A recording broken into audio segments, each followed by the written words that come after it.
बीता हुआ कल। गौतम बुद्ध की कहानियां। बुद्ध भगवान एक गांव में उपदेश दे रहे थे।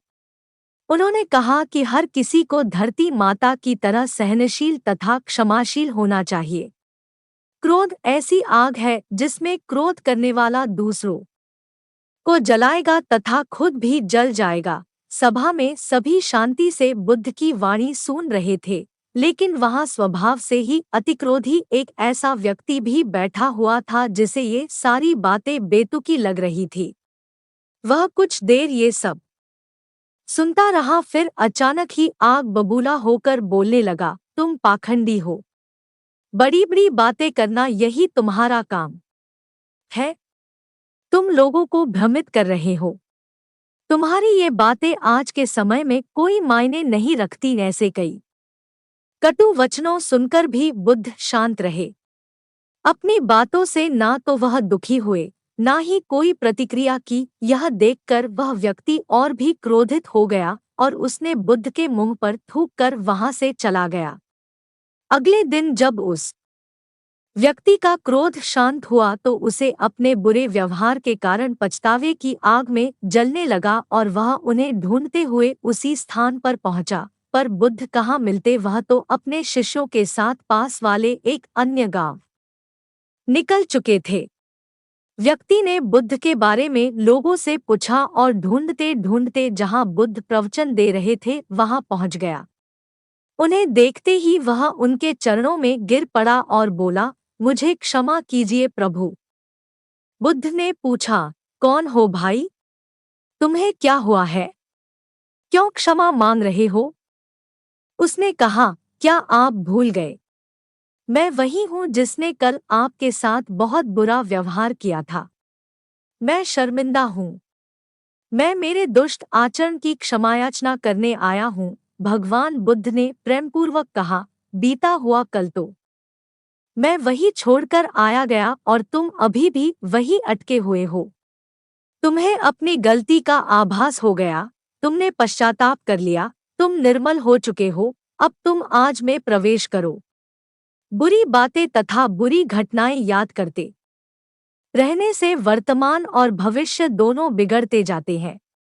बीते हुए कल के कारण आज को मत बिगाड़ो। उस व्यक्ति का सारा बोझ उतर गया। उसने भगवान बुद्ध के चरणों में पड़कर क्रोध त्याग का तथा क्षमाशीलता का संकल्प लिया। बुद्ध ने उसके मस्तिष्क पर आशीष का हाथ रखा। उस दिन से उसमें परिवर्तन आ गया और उसके जीवन में सत्य, प्रेम व करुणा की धारा बहने लगी। मित्रों, बहुत बार हम भूत में की गई किसी गलती के बारे में सोच कर बार बार दुखी होते और खुद को कोसते हैं। हमें ऐसा कभी नहीं करना चाहिए। गलती का बोध हो जाने पर हमें उसे कभी ना दोहराने का संकल्प लेना चाहिए और एक नई ऊर्जा के साथ वर्तमान को सुदृढ़ बनाना चाहिए। परिश्रम के साथ धैर्य भी। कहानियां महात्मा बुद्ध की। एक बार भगवान बुद्ध अपने अनुयायियों के साथ किसी गांव में उपदेश देने जा रहे थे। उस गांव से पूर्व ही मार्ग में उन लोगों को जगह-जगह बहुत सारे गड्ढे खुदे हुए मिले। बुद्ध के एक शिष्य ने उन गड्ढों को देखकर जिज्ञासा प्रकट की, आखिर इस तरह गड्ढे का खुदे होने का तात्पर्य क्या है?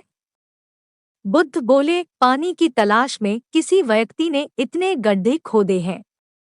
यदि वह धैर्यपूर्वक एक ही स्थान पर गड्ढा खोदता तो उसे पानी अवश्य मिल जाता, पर वह थोड़ी देर गड्ढा खोदता और पानी न मिलने पर दूसरा गड्ढा खोदना शुरू कर देता। व्यक्ति को परिश्रम करने के साथ धैर्य भी रखना चाहिए। सुख की नींद। गौतम बुद्ध की प्रेरक कहानियां। एक बार गौतम बुद्ध सिंसवा वन में पर्णशैया पर विराजमान थे कि हस्तक आल्बक नामक एक शिष्य ने वहां आकर उनसे पूछा, भंते, कल आप सुखपूर्वक सोए ही होंगे? हाँ कुमार, कल मैं सुख की नींद सोया। किंतु भगवन, कल रात तो हिमपात हो रहा था और ठंड भी कड़ाके की थी। आपके पतों का आसन तो एकदम पतला है, फिर भी आप कहते हैं कि आप सुख की नींद सोए। अच्छा कुमार, मेरे प्रश्न का उत्तर दो।